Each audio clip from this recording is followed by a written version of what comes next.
सपने बहुत दिखाते हो आप लोग, सपने दिखा के प्रोडक्ट बेच देते हो। देखिए सपने दिखाए ये अमीर हो जाएगा, ये कामयाब नहीं, हो जाएगा। कोई नहीं। अमीर हैं आपके पास, सर- कुछ कामयाब हैं, और वो बड़े वाले ऊपर बैठे हैं, नीचे वाले बेवकूफ बन रहे हैं। लेकिन लीडर की सेल मार्केट तो लगी हुई है। लीडर तो टूट रहे, इधर से इधर जा रहे हैं। क्या इसकी वजह से भी तो डायरेक्ट सेलिंग बदनाम हुई होगी? कंपनी की ओनरशिप है आपके पास भी, आप ही एक कंपनी के डायरेक्टर हैं। जी कौन सी कंपनी है, आपका नाम क्या है? दोस्तों नमस्कार, आप देख रहे हैं सत्य हुंकार। मैं आपके साथ सत्यपाल। आज एक बार फिर हाजिर हूं एक और नए मेहमान के साथ। डिस्कशन करेंगे डायरेक्ट सेलिंग क्या है, डायरेक्ट सेलिंग को लेकर बनी धारणाएं क्या हैं, जो कार्रवाइयां डायरेक्ट सेलिंग के ऊपर हो रही हैं, जिस तरह का माहौल आज पूरे देश के अंदर बना है, क्या है उसकी असल सच्चाई। ये सब जानने के लिए आज मेरे साथ जो मेहमान हैं वो किसी परिचय के मोहताज तो नहीं हैं, लेकिन फिर भी मैं उनके बारे में बता दूं। बहुत बड़े नेटवर्कर रहे हैं, डायरेक्ट सेलर हैं, साथ साथ डॉक्टर हैं, और वो हैं डॉक्टर कुमार गौरव। डॉक्टर कुमार गौरव जी, सबसे पहले आपका बहुत बहुत स्वागत है सत्य थैंक यू हुंकार। Sir, thank you very much. आज कुछ कड़वे सवालों के साथ जी सर, बिल्कुल मैं पूरी तरह से तैयार हूँ। एक बार फिर स्वागत करता है सत्य हुंकार, और ये जानना चाहता है कि जो माहौल डायरेक्ट सेलिंग में बना है, जी जैसा कि मैं ज्ञात करा दूं कि एमवे के खिलाफ कार्रवाई हुई, ईडी ने कार्रवाई की। जी कार्रवाई क्या थी क्या नहीं थी, हम उस पर कोई बात नहीं करेंगे। हम्म, सवाल मेरा ये निकलेगा यहाँ से कि जो खबरें छपी, जी वो खबरें छपी पिरामिड फ्रॉड के बारे में। हम्म, आज भी मैं देख रहा हूँ कुछ लोग बोल रहे हैं कि एमवे ने किया पिरामिड फ्रॉड। जी सबसे पहले मैं जानना चाहूँगा कि डायरेक्ट सेलिंग किस तरह से अस्तित्व में आया, इसे लाने वाला कौन था? मैं आपके मुंह से सुनना चाहता हूँ कि डायरेक्ट सेलिंग को लाने वाला कौन है इस दुनिया में। सर, सबसे पहली बात तो मैं ये बोलना चाहता हूँ कि अभी जो भी न्यूज़ आ रही है, आपका मैं दूसरे क्वेश्चन का आंसर मैं दूंगा, लेकिन उससे पहले मैं आपको ये बोलना चाहता हूँ, जो आपने पहला क्वेश्चन किया, जो अभी ईडी ने कार्रवाई की है, और जो भी लोग धारणाएं बना रहे हैं इसके पीछे, 100% बेबुनियाद है। 100%, चाहे कोई माने या ना माने, 100% बेबुनियाद है। और इस वर्ल्ड को, इस विश्व को, जो डायरेक्ट सेलिंग की जननी जिसको बोला जाता है, एमवे, जिसके माध्यम से आपने, हमने और लाखों करोड़ों डायरेक्ट सेलर के, विश्व के ने बहुत सारी चीजें सीखी हैं, अपनाई हैं, जिसके कारण, डायरेक्ट सेलिंग के कारण हमारी जिंदगियां जो है परिवर्तित हुई है, थैंक्स टू एमवे, उसके कारण अब हुई है। डायरेक्ट सेलिंग की जन्मदाता एमवे माना जाता है। आपसे मैंने इसीलिए सुना है, 100% दर्शकों के लिए की बात क्लियर। बिल्कुल। डायरेक्ट सेलिंग की जन्मदाता एमवे होने के बाद भी अब वो कौन सी डायरेक्ट सेलिंग है जिसकी आड़ में एमवे ने ये फ्रॉड किया है? जो खबरें छपी हैं कि डायरेक्ट सेलिंग की आड़ में एमवे ने किया पिरामिड फ्रॉड। नहीं सर, बिल्कुल 100% बेबुनियाद आरोप है ये।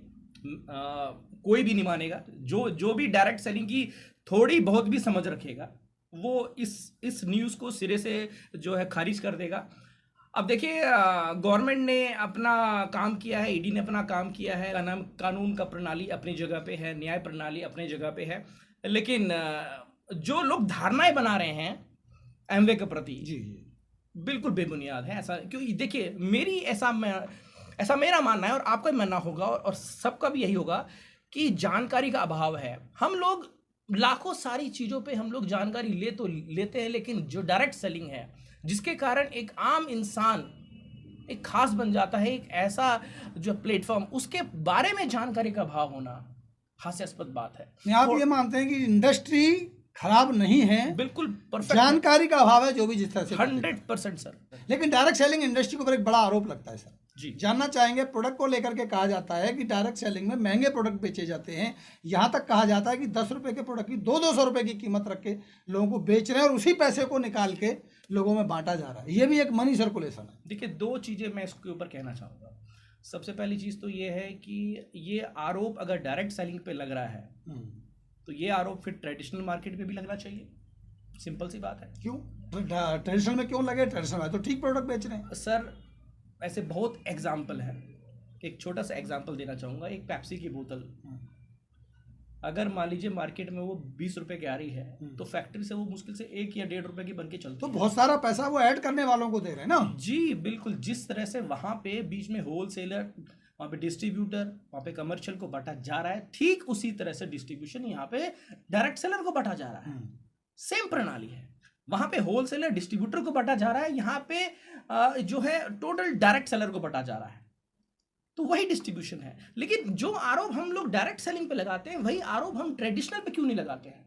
क्योंकि हमने ट्रेडिशनल को एक्सेप्ट किया हुआ है और डायरेक्ट सेलिंग को इंडिया में चलते हुए 30 साल हो चुका है, अभी तक एक्सेप्ट नहीं कर पा रहे हैं। हास्यास्पद बात है। तो एक्सेप्ट ना करने का कारण यही तो है ना कि उसके ऊपर आरोप है, वो गलत काम करे, इसलिए तो लोग स्वीकार नहीं करते उसको। सर जानकारी का अभाव है, नॉलेज का अभाव है। सर देखिए, कोई भी प्रोडक्ट जो हम और आप यूज़ करते हैं, कोई भी प्रोडक्ट, जैसे मैंने आपको अभी उदाहरण मैंने पेप्सी का दिया, मैंने इस तरह से कोई भी एग्जांपल आप ले सकते हैं। मैं आपसे एक सवाल पूछना चाहता हूँ, एक पर्सनल सवाल है। अभी कौन सी गाड़ी है आपके पास? मेरे पास मारुति वैगन आर। अभी उसकी क्या कीमत है मार्केट में? यही होगी 6 लाख के आसपास। मुझे लगता है कि आपने महंगी ले ली गाड़ी। मैं आपको 2 लाख 2.5 लाख की भी गाड़ी दिला सकता हूँ।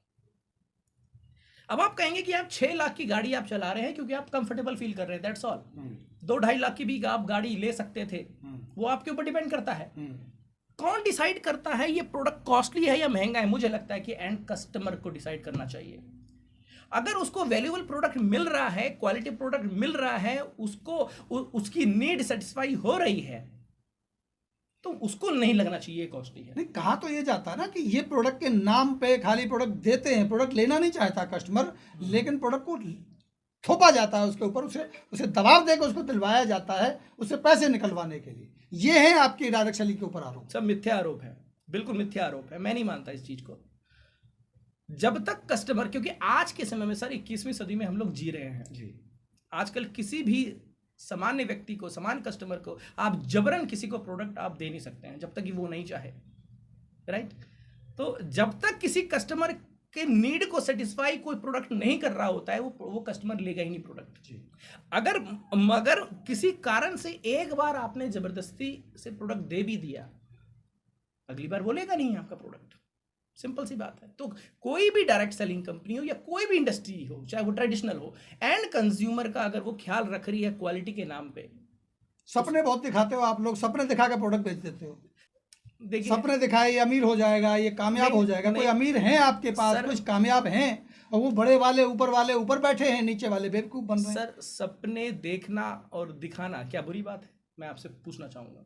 नहीं, बुरी बात तो नहीं है, लेकिन जेब से पैसा निकाल लेना सपना दिखा के, ये बुरी बात नहीं, ये गलत बात है। ये जो कर रहे हैं, मैं जो है उनको सही नहीं मानता हूँ। लेकिन जहाँ तक मेरा मानना है, सपने लाइफ में होने चाहिए, ड्रीम होना चाहिए, एक टारगेट होना चाहिए, और दूसरे को हम सपना दिखाएं होना चाहिए। लेकिन आरोप ये है कि स्टेज के ऊपर खड़े होकर कहते हैं कि ये डॉक्टर साहब हैं, 2 लाख रुपए महीना कमाते हैं, पहले ये भूखे मरते थे और अब देखो अब तो ये बहुत सारे पैसे कमा रहे हैं, आप भी इस धंधे में आएंगे तो खूब सारा पैसा कमाएंगे। आरोप ये है, इसके ऊपर क्या सफाई है? देखिए सर, सिंपल सी बात है। कोई एक प्लेटफॉर्म पे मैं आया, उस प्लेटफॉर्म पे मैंने काम किया, उस प्लेटफॉर्म पे काम करने के बाद कुछ अचीवमेंट आई।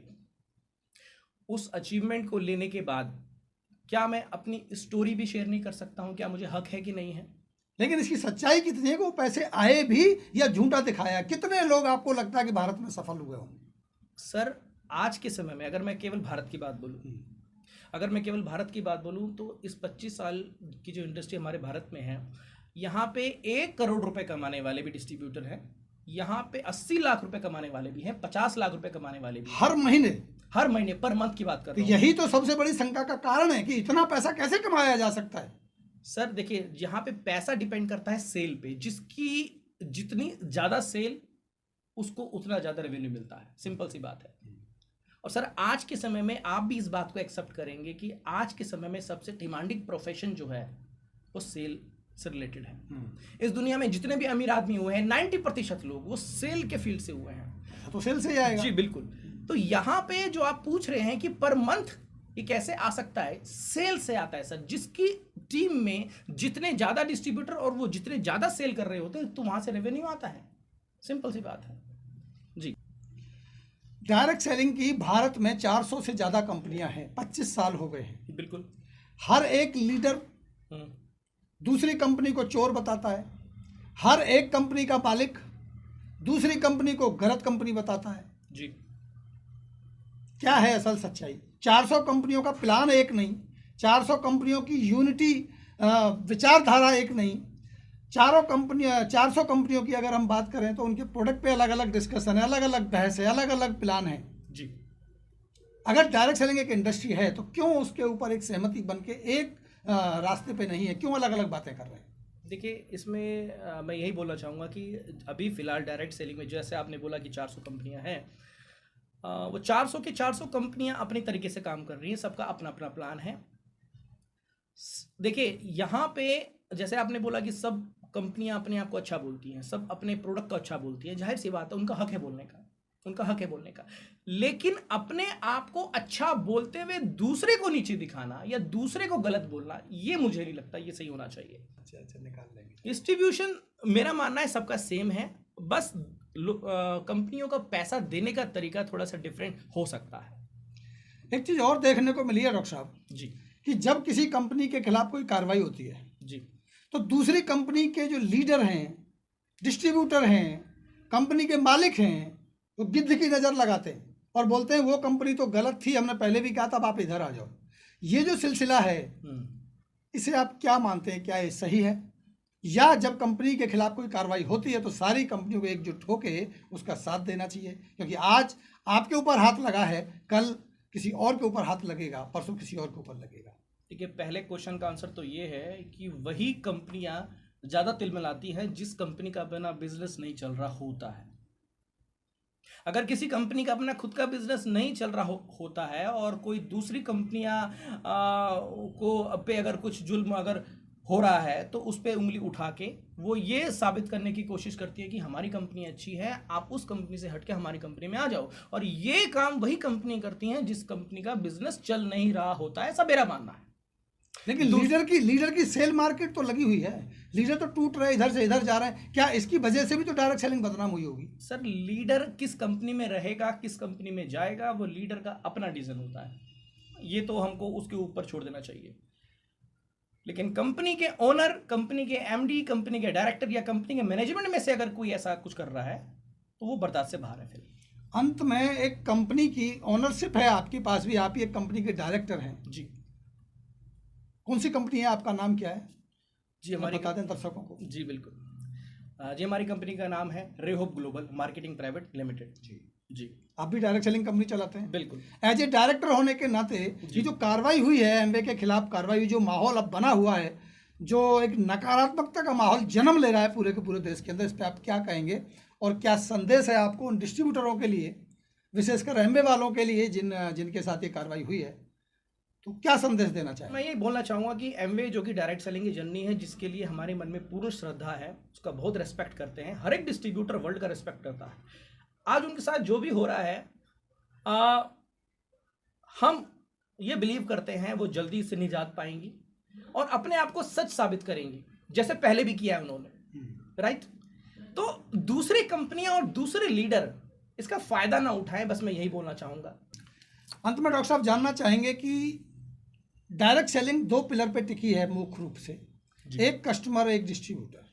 जी दोनों में से किसको महत्वपूर्ण मानते हैं? डायरेक्ट सेलिंग के लिए कौन महत्वपूर्ण है, कस्टमर फर्स्ट प्रायोरिटी या डिस्ट्रीब्यूटर फर्स्ट प्रायोरिटी?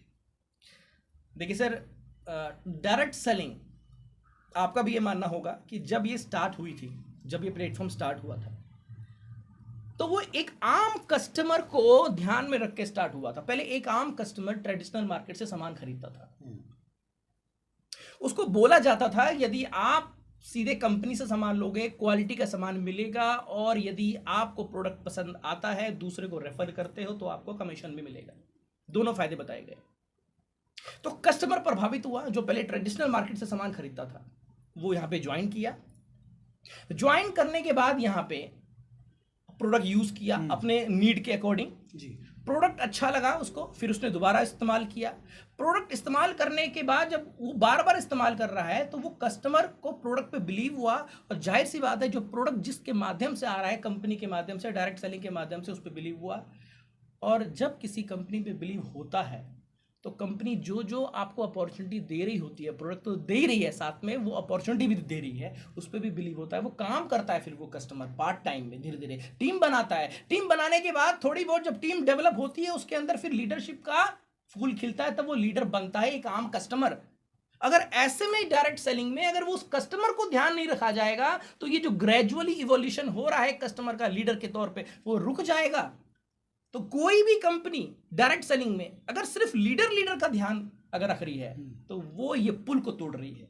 तो कस्टमर का सबसे पहले ख्याल रखना चाहिए। फर्स्ट प्रायोरिटी था कस्टमर। यस सर, और कस्टमर बेस है तो डायरेक्ट सेलिंग है, और डायरेक्ट सेलिंग फिर लीगल बन जाती है। 100%, फिर ये सारी मिथ्याएं, लगाए गए सारे आरोप निराधार हैं। 100% सर। तो डॉक्टर साहब बहुत बहुत धन्यवाद आपका, इसके लिए आपने Thank you. समय निकाला। Thank you, एक sir. बार फिर हम थैंक यू सर। आगे भी आपसे बिल्कुल ये सर। सेवाएं लेते रहेंगे। बिल्कुल सर, तो ये मुझे थे बहुत डॉक्टर कुमार गौरव, जो कि बहुत ही बेबाकी से अपने सवालों के जवाब दे रहे थे। और इनका मानना ये है कि डायरेक्ट सेलिंग एक बेहतर इंडस्ट्री है, जो माहौल इस टाइम नकारात्मकता का बना हुआ है, इससे परे हट करके एमवे के खिलाफ जो भी कार्रवाई हुई है उसका समर्थन करते हुए, उसके डिस्ट्रीब्यूटर को हौसला देते हुए कि आप जमे रहें, टिके रहें। एमवे पहले भी अपने से बाहर निकली है और डायरेक्ट सेलिंग एक बेहतर इंडस्ट्री है। ऐसे ही कुछ और लीडरों के साथ और महान भावों के साथ और डायरेक्ट सेलर के अनुभवी व्यक्तियों के साथ आपकी मुलाकात कराते रहेंगे। आप जुड़े रहिए सत्य हुंकार के साथ। अभी आपसे लेते हैं विदा, नमस्कार।